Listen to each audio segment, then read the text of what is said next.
everybody. My name is Lee Gatkin, and I am a professor of evolutionary biology and historian of science in the Department of Biology at the University of Louisville. I want to thank everybody for taking the time today to tune in now, or if you're watching later, for tuning in later. Particularly, I want to give a shout out to some of my colleagues and friends who I know are watching in places like Mongolia and Russia and China and so on. I'm delighted to be part of this Lift Up Louisville series. First thing I want to say is that I hope everybody is healthy and that people are doing what they can to help us control this COVID-19 pandemic. And I am not going to spend any time on the COVID pandemic except to say the following. That even after the director of the Center for Disease Control specifically told Congress that it was, quote, absolutely wrong and inappropriate to call the COVID-19 virus a, quote, foreign virus, unquote, or a Chinese virus, our political leaders in the highest places continue to do that. Now, this isn't the first time that people in power have tried to demonize a group or a country by using disease as a weapon to do that. And in fact, today, what I'm going to talk to you about from now on is an interesting example of that from the earliest days of the United States. And this example centers on one of them, on Thomas Jefferson. And so I am now going to actually just walk over here, switch, I hope this works, to my slides in which I then am going to tell you the story of Jefferson, the early days of the Republic, and demonizing diseases. So it might actually come as a surprise to many of you that Thomas Jefferson's first love was, in fact, science. And he would often tell people that he could not wait to cast off the shackles of politics and to do what he loved more than anything else, which was science. And at that time, that was called natural philosophy. In particular, he was a passionate natural historian. So if you go into Jefferson's letters, you'll see him writing things like this. Science is my passion and politics is my duty. Nature intended for me the tranquil pursuits of science by rendering them my supreme delight.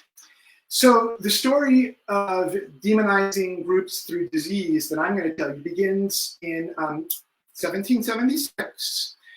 The American Revolution. And so at that time, there was a new crop pest that was attacking a staple of the American food supply, wheat. Years later, Jefferson wrote about this new pest, writing, in June, the chrysalis bursts and the insect comes out, brown like a flaxseed, a little longer and with wings. The egg is found from the joint nearest the ground, the stem decays and that part turns yellow, and blades become erect and the plant dies. Now, modern genetic analysis tells us that the critter causing all this damage, Megateola destructor, originated in Europe and in Asia, and then migrated to Europe and over to North America. Now, of course, it was unclear at that time, but modern genetic analysis tells us that. Right. Precisely when this pest came to the fledgling United States is impossible to say, but we do know that the first records discussing it were found at the arrival port of Long Island, New York, in this year, 1776, when this pest is first mentioned then. And it coincides with when Hessian troops were arriving in Long Island to join the Crown to suppress the budding American Revolution. And at first, the pest attacks were scattered and sporadic, but within a decade or so, Jefferson reckoned that the fly was spreading west and south at a rate of about 20 miles a year. Now, quickly, in 1776, rumors spread that at that point, the still unnamed pest had come over in the straw beds of those Hessian mercenaries. We don't know if that's true. It might be that it came over with in the straw beds of the Hessians. We don't know. But the rumors became much more sinister very quickly. And this is where we get to the demonizing disease. Rumors began to spread that this was a biological weapon. One of the places rumors spread was in an anonymous pamphlet called The Prophet Nathan, or Plain Friend, containing some observations respecting the late insects commonly called the Hessian fly, considering them as a judgment upon the land. This pamphlet alleged that these flies were brought over by the Hessians. Quote, the Hessians have brought over thousands of little insects on purpose to destroy this country. There's no evidence whatsoever that that's the case. It's being brought over as a biological weapon. It didn't matter. It might have happened that way. And that was enough for people to start calling it the Hessian fly, as we just saw in that pamphlet. And that started with a fellow by the name of George Morgan. So Morgan was a very well-known individual in the American Philosophical Society, sort of America's premier science philosophical organization modeled after the Royal Society in London. And Morgan was a big player in it, and he personally had a grudge to score with these pests because they had ravaged his wheat fields in Princeton. So here's what he decides to do. He begins to think that if he can personify and demonize the fly as a Hessian of any type, that this would tap into what today we would call sort of the hatred of the invader mindset. So here's a letter that he wrote to John Temple in August of 1788. The name of Hessian fly was given to this insect by myself and a friend early after its appearance on Long Island. We agreed to use some industry in spreading the name to add, if possible, to the detestation in which the human and insect were generally held by our yeomanry, and to hand it down with all possible infamy to the next generation as a national prejudice. It has now become the most appropriate term our language affords, and the greatest affront to be called a Hessian. So this was not unintentional. He meant to basically demonize the disease by giving it the name Hessian because of the Hessian mercenaries that were now fighting against the fledgling revolution. Other people agreed. Samuel Mitchell, who was a leading politician and intellectual of the day, wrote in a document called the Short Memoir on the Wheat Insect that Americans were ever fond of ascribing everything disagreeable to the Germans. So now let's bring Jefferson into the picture. So we know it comes over in 1776, but in fact it takes a while before all of these rumors spread and the Hessian name is attached to it. Jefferson enters the picture. We don't, it's possibly learned about the fly earlier, but we know for sure the first time he learned about it was in 1787. And at this time he was serving as a minister in Paris. And so a colleague of his, William Hay, wrote him, and he opened up with a discussion of political things, not particularly pleasant. So Hay writes, Jefferson, your native country exhibits at present a very gloomy picture, the most striking traits of which are a degeneracy of manners and an unequal, slow administration of justice. And then Hay adds, to make matters worse, there are these farmers who have told him and speak of and seen with sorrow the wheat and frequently the corn almost totally destroyed for some years past by a pernicious insect. No remedy has been found out for them. The same bug is known to the northward, and they are denominated the Hessian fly. So now Jefferson knows about this in 1787. A year later, he learns more. He reads in this new Philadelphia-based magazine an even drearier picture about the Hessian fly and farmers, where farmers dread Hessian fly's approach. The prospect is that unless means are discovered to prevent its progress, the magazine wrote, the whole continent will be run over, a calamity more dreaded than the ravages of war. So Jefferson knows about this. He's minister in France, comes back over to the United States. And when he does, in 1789, he certainly got his hands full, right? He is the first Secretary of State. Washington has appointed him that. And he is also, at the same time, Vice President of the American Philosophical Society. And both of these roles end up playing an interesting both of these positions end up playing an interesting role in his connection with the Hessian flies. So in 1791, Jefferson, again, he's Secretary of State while this is happening, takes it upon himself to create an American Philosophical Committee to study the Hessian fly and to determine, quote, the best means of preventing or destroying the insect, unquote. Jefferson himself, as he's showing this, is also going to get the chance to gather some Hessian fly data himself.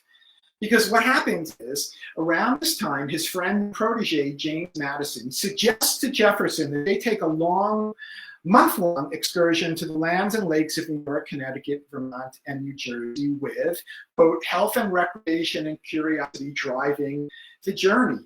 And Jefferson loves this.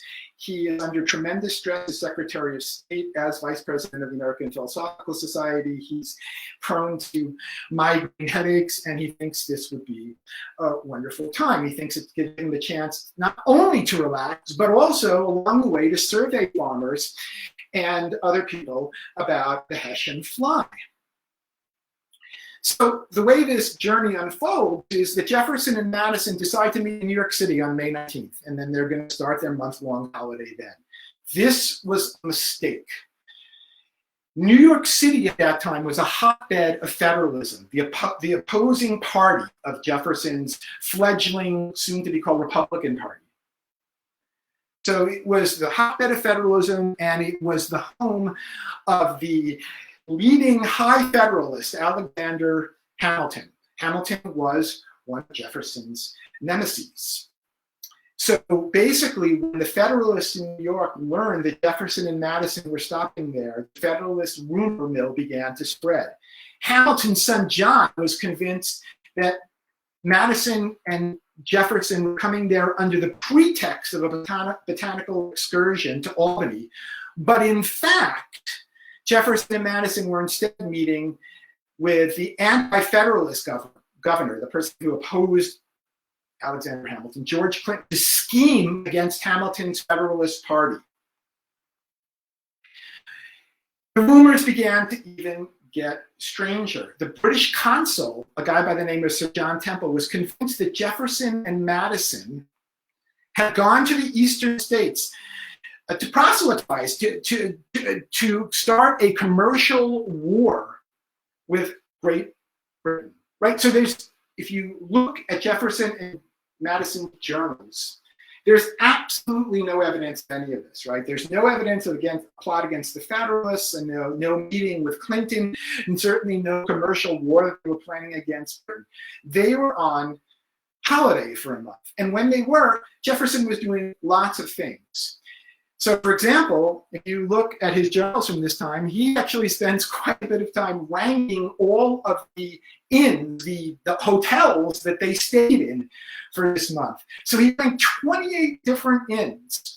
11 of them were good, 12 of them were middling, and 5 of them were bad. This is the sort of thing Jefferson often obsessed on. He also recorded dozens of natural history observations along the way. But clearly, if you read his journals, the Hessian fly was front and center in his mind as he was on this month-long excursion. Between May 24th and June 18th, Jefferson compiled a 6-page document called Notes on the Hessian Fly for himself, and then to give to the American Philosophical Society, the committee that was handling this sort of thing that he was chairing. The first time that Jefferson gets information about the Hessian fly is he's about 16 miles north of Poughkeepsie, New York, sort of where the Catskill Mountains are, and a fellow by the name of Conrad Lasher told him that the Hessian fly remains on the ground among the stubble of the old wheat. Soon after the wheat comes up, they lay the egg in it. The old fly dies in the winter. In the spring, they begin to grow. 20 miles away, Jefferson learned that the fly came in 1787 into this neighborhood and destroyed the crops for the next 3 years. So Jefferson and Madison go on this month-long journey, and then he returns to Philadelphia because that's the seat of the government when he's Secretary of State. And when he gets back, he writes up a circular on the Hessian fly. So he worked with the American Philosophical Society to create this circular to get more and more information about this Hessian fly. The circular went to lots and lots of newspapers, and it asked things like, what time of the year does the insect lay its eggs? What is the worm state? What time do they go into the fly state? What kind of wheat does this insect prove most injurious to? At what season are these effects observed to commence, and so on. So he wants to learn more and more about this pest that has been dubbed the Hessian fly to link it with a particular group of people. Now, the circular did spur a few replies, even though it was quite widely circulated to magazines and newspapers. It didn't all that many. David Reddick, a fellow, wrote, Jefferson, I can confirm to the committee that the fly appears this season about 6 or 7 miles south of Washington. Another fellow, Joseph Moore of Westchester, Pennsylvania, wrote that the fly's depredations do not appear to be confined to any particular soil. None of us have entirely escaped without injury. And another fellow by the name of John Shepard noted that the fly, it seems most injurious to wheat sown on low wheat soil. It ravages much less in the ground recently manured. There were maybe a couple of more responses, but that's about it, which was very, very disappointing. In fact, the responses were hardly sufficient for Jefferson's committee to actually write up a report and make any recommendations. So from that point forward, even though later on, many years later, Jefferson's own fields at Monticello were invaded by this fly, Jefferson himself drifted elsewhere. He had political duties and many, many others. And over time, his obsession with the Hessian fly soon petered out and disappeared. So let me actually now, if I may, go back and show, yes. So the way that I want to end this is to again emphasize how this notion of demonizing people and countries and groups by linking them to disease is not new. The fly that's responsible for all the story we've been discussing so far is still around today, and it's actually still fairly devastating wheat crops in various places. But I think from my perspective, what I want to get across is that it sort of grabbed the psyche of the American public in revolutionary days. And part of the reason that it grabbed the psyche was not only that it was devastating these crops, but that they heard so much about it, and they could, and people of those days were tapping into this hatred of the invader mentality to link the Hessian fly that fly with the name Hessian. And so we see this sort of thing over and over again through history. And I want to, again, thank everybody today. If you're tuning in later, I thank you for taking the time then. And I will certainly be looking at the comments. If anybody has a question or a comment, I will try to reply to them later on. So again, thank you to the University of Louisville and the Center for Humanities and various other groups at the university, and lift up Louisville and the mayor's office for making this possible. And I thank you again very much for your time, and have a very good day. Thank you.